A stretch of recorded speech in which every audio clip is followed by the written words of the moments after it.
ലോക്സഭാ തെരഞ്ഞെടുപ്പ് തോൽവിക്ക് മുഖ്യമന്ത്രിയുടെ നിലപാടുകളും കാരണമായെന്ന് തോമസ് ചാഴികാടൻ. പാലായിൽ നടന്ന നവകേരള സദസ്സിലെ ശകാരമടക്കം തിരിച്ചടിയായി.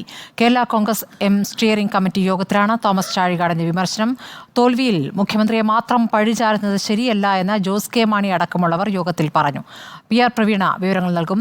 പ്രവീണ, യോഗത്തിൽ എന്തൊക്കെ പരാമർശങ്ങളാണ് ഉണ്ടായത്? തോമസ് ചാഴികാടനെ പരസ്യമായി തന്നെ ശകാരിച്ച സംഭവം, അതിന്മേൽ അന്ന് അവർ പ്രതികരിച്ചിരുന്നില്ല. ഇപ്പോൾ തെരഞ്ഞെടുപ്പ് തോൽവിക്ക് അതും ഒരു കാരണമായി എന്ന് ചാഴികാടൻ പറയുന്നു. അദ്ദേഹത്തെ അപമാനിക്കുന്ന രീതിയിലായിരുന്നു അന്നത്തെ പ്രതികരണം വന്നത്. എന്താണിപ്പോൾ യോഗത്തിനകത്തുണ്ടായ ചർച്ച? കേരള കോൺഗ്രസ് എമ്മിന്റെ സ്റ്റിയറിംഗ് കമ്മിറ്റി യോഗം ഇന്നലെയാണ് നടന്നത്. ഇതിലാണ് ജോസ് കെ മാണി അടക്കമുള്ളവർ പരാജയത്തിന്റെ പൂർണ്ണ ഉത്തരവാദിത്തം അത് കൂട്ടുത്തരവാദിത്തമാണെന്ന് പറഞ്ഞത്. എന്നാൽ അതിൽ നിന്നും വിഭിന്നമായ ഒരു അഭിപ്രായമായിരുന്നു സ്ഥാനാർത്ഥിയായി നിന്ന് പരാജയപ്പെട്ട തോമസ് ചാഴികാടൻ ഉണ്ടായിരുന്നത്. അദ്ദേഹം പറഞ്ഞത് മുഖ്യമന്ത്രിയുടെ പല നിലപാടുകളും, അത് മൈക്കിനെ ശകാരിക്കുന്നതടക്കമുള്ള പല നിലപാടുകളും തിരിച്ചടിയായി ജനങ്ങൾക്കിടയിൽ അത് വലിയ അവമതിപ്പുണ്ടാക്കി.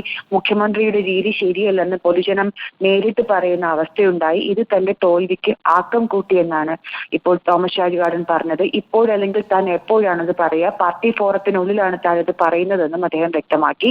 അതേസമയം രാജ്യസഭാ സീറ്റ് വിട്ടു നൽകിയതിന്റെ ഒരു നന്ദി കാണിക്കേണ്ട കാര്യം കേരള കോൺഗ്രസ് എമ്മിനുണ്ട്. അതുകൊണ്ട് തന്നെ മുഖ്യമന്ത്രിയെ വിമർശിച്ച് മാറ്റി നിർത്താൻ മുതിർന്ന നേതാക്കൾ മറ്റുള്ളവർ തയ്യാറായതുമില്ല.